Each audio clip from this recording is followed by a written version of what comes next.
नमस्कार। आज कहानी गोल्ड में सुनिए डॉक्टर आरती लोकेश जी की लिखी कहानी घर ले चलना मुझे। नीले चोंगे वाला वृद्ध व्यक्ति, जिसके शरीर और चोंगे का आकार लगातार बढ़ता जा रहा था, विशाल बाजुओं और लंबी लंबी उंगलियों को फैलाकर बोला, चल बेटी उठ, तुझे गोद में लेने को कब से व्याकुल हूं। कहीं तेरे सिर पर धूप न पड़ जाए। आ, छाया कर दूं, तुझे अपनी चौड़ी हथेलियों के साए तले कर दूं। मैं उसके साए से बचकर पलटकर भागी तो सामने एक बुजुर्ग स्त्री थी। हरे रंग की साड़ी में लिपटी स्त्री का खाकी रंग का ब्लाउज उसके चेहरे मोहरे से मेल खाता था। धानी रंग के बालों को लहलहाते बोली, मेरे पास आ बेटी, तुझे अपने आंचल में समेट कर दुनिया की बुरी नजर से छुपा लूं। मैं घबरा गई, 4 कदम पीछे हट गई। पसीने में तरबतर अपने पल्लू से माथे की बूंदें पोंछने वाली ही थी कि तभी एक अदृश्य भारी आवाज, कभी बाएं कान में फुसफुसाती तो कभी दाएं कान में गुनगुनाती निकल गई। चल बहन चल, तुझे अपने साथ दुनिया की सैर को ले चलूं, तुझे अच्छा लगेगा मुक्त घूमते हुए। मेरा सिर चकराने लगा। सामने कुछ युवक पीतांबर ओढ़े घूम रहे थे। सिर थाम कर वहीं बैठ गई तो पीले रंग के कुर्ते पर लाल वर्णीय चटक दुशाला ओढ़े पुरुष के नेत्र अंगारों से लाल दहकते थे। वह मेरी ओर आगे बढ़ता हुआ बोला, चलो प्रिय, मैं कब से तुम्हारी प्रतीक्षा कर रहा हूं। अब देर न करो, मेरे आलिंगन में आओ, मैं तुम में समा जाऊं, तुम मुझ में समा जाओ। मेरा कलेजा कांप गया, शरीर में सिहरन दौड़ गई। तभी किसी ने कंधे पर हाथ रख दिया।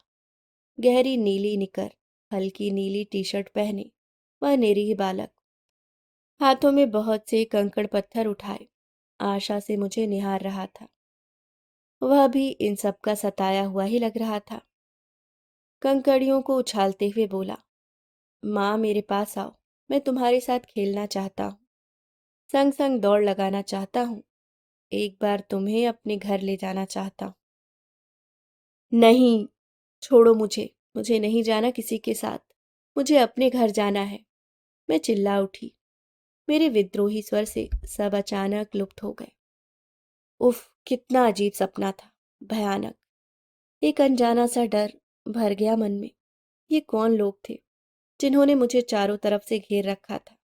हर कोई अपनी ओर को खींचे ले जा रहा था।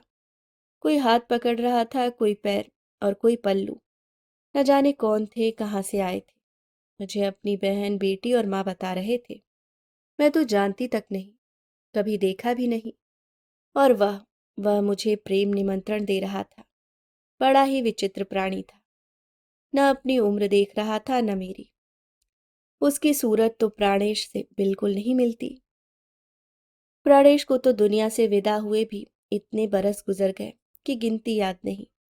और वह मासूम बालक, न वह ही तने जैसा दिख रहा था। कौन थे ये लोग? लिबास और चेहरे भोले भाले और हरकतें आतंकियों की। बहुत घुटन है यहाँ। आखिर मैं हूं कहाँ? इतना अंधेरा क्यों है? मैं हिल क्यों नहीं पा रही हूँ? गर्दन भी नहीं हिला पा रही हूँ। पैर बंधे से लग रहे हैं, हाथ भी बंधे से लग रहे हैं, उंगली तक न हिला पा रही हूँ। पूरा शरीर अकड़ गया लगता है। उफ, यह चादर भी नहीं हटा पा रही हूँ। कुछ भी दिखाई नहीं दे रहा। लगता है बहुत सोई हूँ। तने भी अपने कमरे में सो रहा होगा क्या? बेचारा बहुत परेशान था मुझे बीमार देखकर। उसका उतरा हुआ मुंह देखकर तो मेरा दिल बैठा जाता था। सुबह से ही मुझे लिए लिए घूम रहा था, कभी इस अस्पताल कभी उस अस्पताल, मारा मारा फिर रहा था। खूब कोशिश की बेचारे ने कि किसी प्राइवेट अस्पताल में भर्ती करा दे मुझे, पर सरकारी में ही हुई। चलो, जहां भी हो इलाज से मतलब। अब तो कुछ ठीक सा लग रहा है।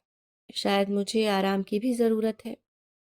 आराम करके हल्का सा लग रहा है। अब तो मैं ठीक हो गई हूँ पूरी तरह। बस उठ ही नहीं पा रही हूँ।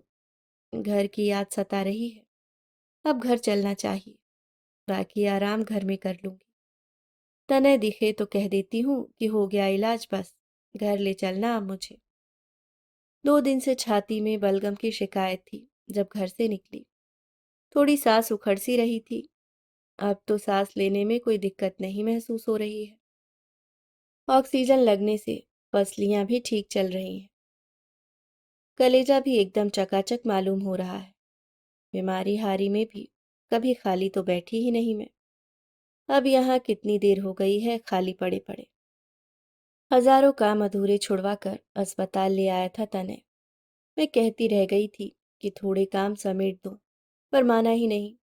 छत पर मंगोड़ी फरहरी होने डाल दी थी। पता नहीं किसी ने उतारी भी है कि नहीं। बारिश हो गई तो सारी बर्बाद हो जाएगी। जवे तोड़ने के लिए मैदा माड़ के वहीं परात में छोड़ दी थी। दिन भर में सूख गई होगी यूं ही पड़ी पड़ी।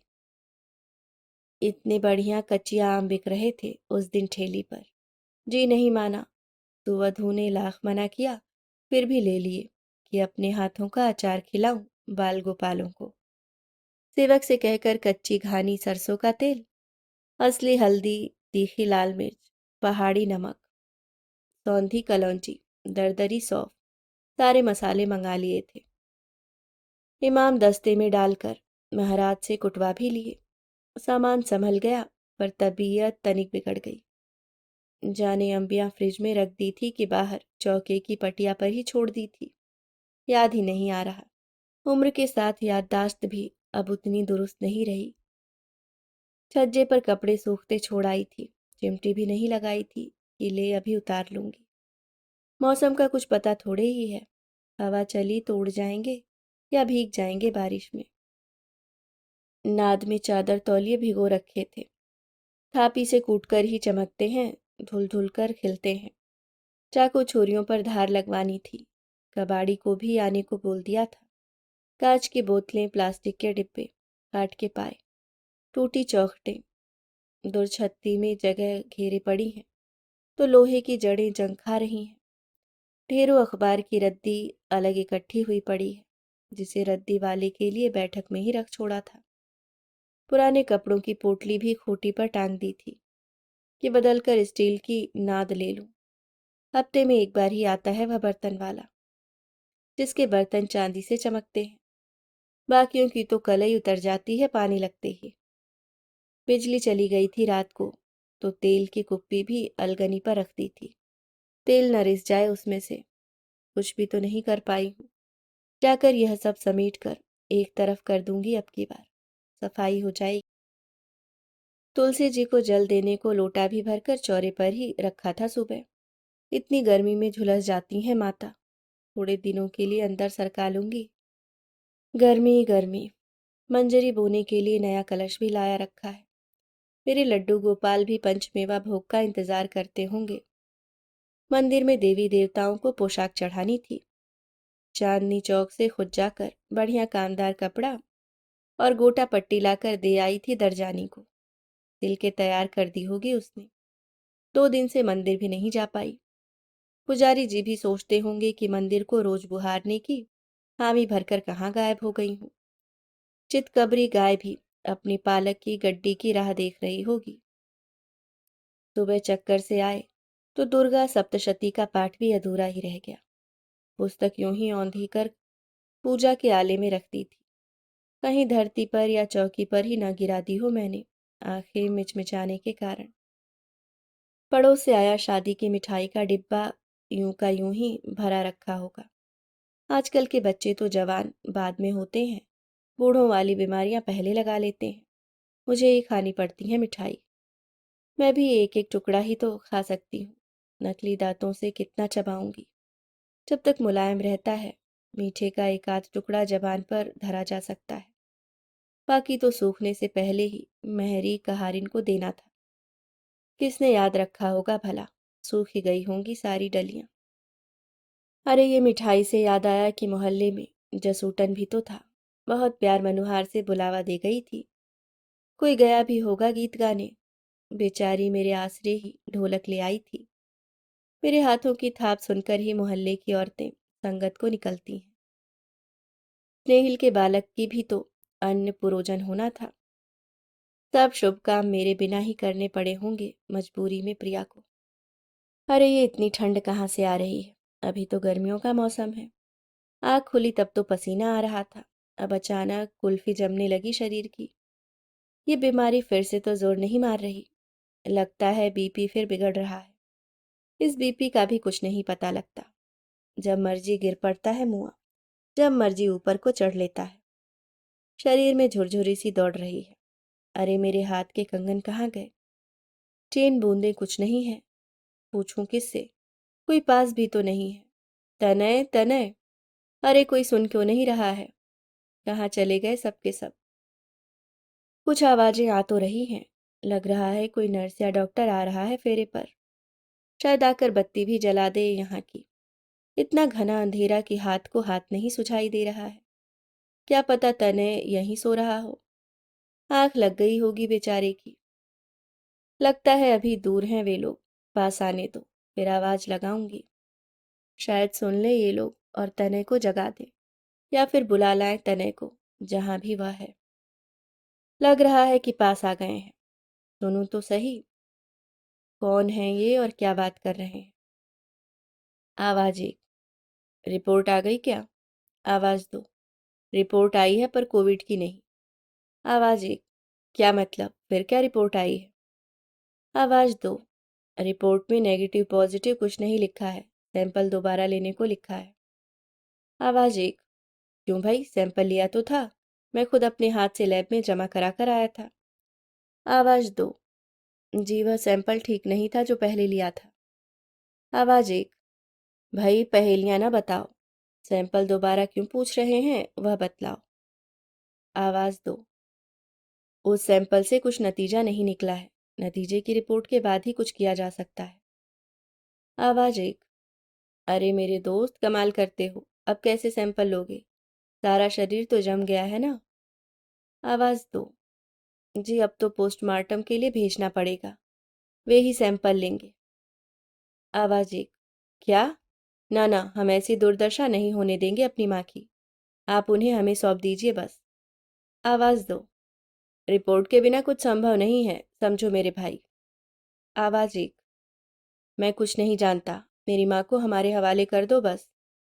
आवाज दो, हवाले तो करेंगे ही, हमें यहाँ मुर्दे रखने का शौक थोड़े ही है। बता रहा हूँ, साफ साफ सुन लीजिए। आप जैसा चाह रहे हैं पारंपरिक तरीके से उनका अंत्यकर्म वह नहीं हो सकता नेगेटिव रिपोर्ट के बिना। आपको कायदे से ही चलना पड़ेगा, अस्पताल की वैन में ही ले जाना पड़ेगा। आवाज एक, क्यों जी क्यों, हम कागज बनवा कर लाएंगे। आवाज दो, सरकार का कानून है मेरे दोस्त, वह किसी के लिए भी तोड़ा नहीं जा सकता। आजकल हालात ही ऐसे हैं, आप सिफारिश भी लगवा लो तो भी कुछ नहीं हो सकता। आवाज एक बार दिखाओ कि सब सुरक्षित तरीके से है ना। आवाज दो, हाँ जी वही तो हमारी ड्यूटी है, लीजिए तसल्ली कर लीजिए। ओह यह कैसा भूचाल आया है, सिर घूम गया। लगता है मेरे पलंग को किसी ने जोर का झटका दिया है, हिलाया डुलाया है। हाय राम, ये कितनी तेज रोशनी, अंधा ही कर दिया इसने मुझे। इस रोशनी के कारण कुछ दिख नहीं रहा, इससे तो अंधेरा ही भला था। छी, ये भयंकर दुर्गंध, लगता है दिमाग की नसें फट जाएंगी। ये कहाँ हूँ मैं, इतनी सड़ाद के बीच? अस्पताल है कि बूचड़ खाना? ये चारों तरफ कैसी आवाजें आ रही हैं, किर किर, किरिच किरिच, जैसे कोई लोहे की भारी दराज बाहर खींचता है। कान फटे जा रहे हैं, लगता है जैसे लोहे की दराजें वापस अंदर धकेली गई हैं। कुछ शांति पड़ी, भला हो जो ये जलजला भी थम गया। पर रोशनी फिर गुल, घुप अंधेरा, देख ही नहीं पाई कि कौन कौन बात कर रहा है। आवाज एक, भैया यह बिजली की मशीन वाला हिसाब बहुत खराब है, हमें नहीं करवाना। हमारे एक रिश्तेदार की बड़ी बदनसीबी रही जो वहां ले जाना पड़ा। 2 घंटे लगेंगे ऐसा बताया था, पर 1 घंटे बाद मशीन खराब हो गई। 24 घंटे लगे मशीन ठीक होने में, तब तक घर वालों पर क्या ना गुजरी होगी। आवाज दो, बाबूजी हो जाता है कभी कभी, मशीन ही है आखिर, कब तक चलेगी? रोज 2-4 घंटे चलने वाली मशीन पर 24 घंटे का जोर है। यहाँ चलते फिरते आदमी का नहीं पता, मशीन की गारंटी कौन ले? कुछ भी हो, करना तो आपको वही पड़ेगा जैसा सरकारी निर्देश है। आवाज एक। 7 दिन से माँ यहीं पड़ी हुई हैं, हम घर वालों का बुरा हाल है। आपकी सेहतों पर असर ही नहीं पड़ता। अब हमसे उनकी यह दुर्गति और बर्दाश्त नहीं होती। आप उन्हें रिलीव करने की तैयारी कीजिए, मैं कल सुबह तक आता हूँ। आवाज दो। आपकी कार सरकारी एम्बुलेंस के पीछे पीछे ही चल सकेगी। आप उन्हें न छू सकते हैं न देख सकते हैं, ध्यान रखिएगा इन बातों का। आवाज एक। हाँ भैया जी, इसमें ही सब्र कर लेंगे अब, और कुछ तो कर न सके। कम से कम उनकी काया को तो सद्गति मिल जाए अब। आवाज तो कुछ तने से मिलती जुलती है। नहीं, तने नहीं होगा। तने होता क्या बोलता ना मुझसे, मैं दिखाई ना देती उसे। कोई और होगा। जाने किसकी बात कर रहे थे, कुछ समझ ही नहीं आ रहा था। लगता है रात हो रही है, सुबह होते ही जरूर कोई आएगा मेरी सुध लेने। सो जाती हूँ थोड़ी देर, दवाई का नशा सा हो रहा है लगता है। लगता है सुबह हो गई, यहाँ तो एक पल चैन नहीं।